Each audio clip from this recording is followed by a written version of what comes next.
Assalamualaikum warahmatullahi wabarakatuh. Perkenalkan, saya Rodatul Nadila dari semester 7 Prodi PAI. Pada kesempatan ini, saya akan menyampaikan materi tentang hidup penuh manfaat dengan menghindari berfoya-foya, riya, dan sum'ah, takabur, dan hasad.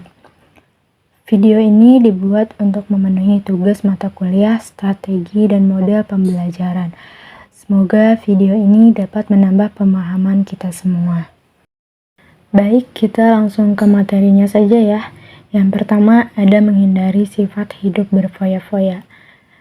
Berfoya-foya adalah perilaku menghambur-hamburkan harta atau menikmati kesenangan secara berlebihan, tanpa mempertimbangkan kebutuhan, manfaat, dan dampak ke depannya. Islam juga melarang perilaku berlebih-lebihan atau melampaui batas yang disebut israf, dan boros disebut tabsir. Dalam membelanjakan harta, keduanya termasuk perbuatan setan. Sebaliknya, Islam menganjurkan umatnya untuk hidup bersahaja, seimbang dan proporsional sebagaimana tercantum dalam Quran surat Al-Isra ayat 26-27. Ada beberapa contoh perilaku israf dan tabsir yang harus kita jauhi. Yang pertama, mengambil makanan terlalu banyak dan tidak dihabiskan. Lalu yang kedua, memakai perhiasan emas yang berlebihan bagi wanita. Contohnya seperti pakai gelang emas 10 biji di tangan berderet. Nah, tentu saja sikap-sikap ini menimbulkan dampak negatif yang diantara lain terlalu sibuk mengurusi kebahagiaan duniawi, melalaikan akhirat, lalu menimbulkan sifat iri, dengki, frustasi, dan pamer. Dan yang terakhir dapat memicu frustasi apabila hartanya habis. Adapun cara mencegah sifat tersebut adalah dengan membelanjakan harta sesuai skala prioritas kebutuhan, lalu membiasakan bersedekah dan membantu orang lain, bergaya hidup sederhana, dan selalu bersyukur. Materi selanjutnya yaitu menghindari sifat riya dan sum'ah. Secara bahasa, sum'ah berarti memperdengarkan, dan secara istilah, sum'ah yaitu memberitahukan atau memperdengarkan amal ibadah yang dilakukan kepada orang lain agar dirinya mendapat pujian atau sanjungan. Sedangkan riya, secara bahasa berarti menampakkan atau memperlihatkan, dan secara istilahnya yaitu melakukan ibadah dengan niat supaya mendapat pujian atau penghargaan dari orang lain. Rasulullah Shallallahu Alaihi Wasallam menegaskan bahwa riya termasuk syirik khafi, yaitu syirik yang samar dan tersembunyi. Selain itu, sifat riya itu menyebabkan amal ibadah menjadi sia-sia. Riya sendiri ada dua tingkatan, yaitu riya khalis dan riya syirik. Riya khalis yaitu melakukan ibadah hanya untuk mendapat pujian dari manusia semata, sedangkan riya syirik yaitu melakukan suatu perbuatan karena niat menjalankan perintah Allah dan sekaligus juga karena ingin mendapatkan sanjungan dari orang lain. Ciri-ciri orang yang memiliki sifat riya dan sum'ah, yaitu yang pertama, selalu menyebut dan mengungkit amal baik yang pernah dilakukan, dan yang kedua, beramal hanya sekedar ikut-ikutan bersama orang lain, dan yang terakhir, melakukan amal kebaikan apabila sedang berada di tengah khalayak ramai.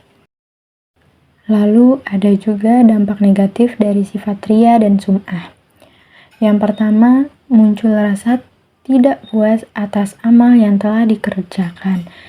Dan yang kedua, muncul rasa gelisah saat melakukan amal kebaikan. Yang terakhir, merusak nilai pahala dari suatu ibadah, bahkan bisa hilang sama sekali. Adapun cara menghindari sifat riya dan sum'ah yaitu meluruskan niat hanya karena Allah Subhanahu wa Ta'ala, menyadari bahwa dirinya adalah hamba Allah Subhanahu wa Ta'ala, dan memperbanyak rasa syukur. Materi selanjutnya yaitu menghindari sifat takabur. Takabur adalah sikap seseorang yang menunjukkan sifat sombong atau merasa lebih kuat, lebih hebat dibanding orang lain. Sifat takabur termasuk penyakit hati yang sangat dibenci oleh Allah Subhanahu wa Ta'ala. Sesuai dengan firman Allah dalam Quran Surat Al-A'raf ayat 40. Bahkan dalam Quran Surat Al-A'raf ayat 36, Allah Subhanahu wa Ta'ala secara tegas berfirman, orang takabur akan masuk ke dalam neraka. Adapun dampak negatif dari sifat takabur yaitu yang pertama, dibenci oleh Allah Subhanahu wa Ta'ala dan Rasul-Nya. Yang kedua, dibenci dan dijauhi oleh masyarakat.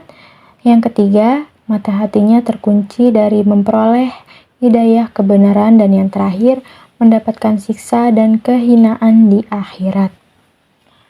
Lalu, adapun cara mencegah sifat hasad, yaitu dengan menyadari kekurangan dan kelemahan diri, menyadari bahwa hidup di dunia hanya sementara, berusaha selalu menghargai orang lain, bersifat rendah hati atau tawadu, dan ikhlas dalam melakukan ibadah.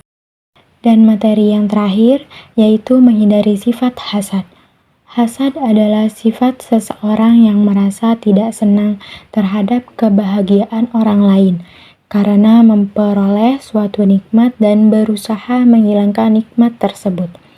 Allah Subhanahu wa Ta'ala secara tegas melarang sifat hasad sesuai dengan firman-Nya dalam Quran Surat An-Nisa ayat 32. Menurut Imam Ghazali, ada 3 jenis hasad yang membahayakan manusia, yaitu yang pertama, mengharapkan hilangnya kenikmatan yang dimiliki orang lain dan ia mendapatkan nikmat tersebut. Yang kedua, mengharapkan hilangnya kebahagiaan orang lain sekalipun ia tidak mendapatkan apa yang membuat orang tersebut bahagia. Asalkan orang lain jatuh menderita, maka ia merasa bahagia. Dan yang ketiga, merasa tidak ridho terhadap nikmat yang diberikan oleh Allah Subhanahu wa Ta'ala kepada orang lain meskipun ia tidak mengharapkan hilangnya nikmat dari orang tersebut. Ia benci apabila orang lain dapat menyamai atau melebihi apa yang diterimanya dari Allah Subhanahu wa Ta'ala.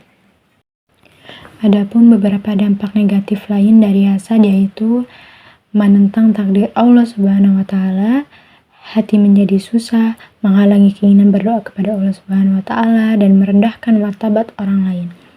Lalu, cara mencegah sifat hasad dengan meyakini keadilan Allah Subhanahu wa Ta'ala, memperbanyak rasa syukur, menjaga sifat rendah hati atau tawadu, senang membantu orang lain, mempererat tali silaturahmi, dan mendahulukan kepentingan umum. Baik, demikian penjelasan yang dapat saya sampaikan mengenai hidup penuh manfaat dengan menghindari berfoya-foya, ria dan sum'ah, hasad, takabur. Semoga materi ini dapat menambah wawasan dan pemahaman kita semua. Mohon maaf apabila terdapat kekurangan. Terima kasih. Wassalamualaikum warahmatullahi wabarakatuh.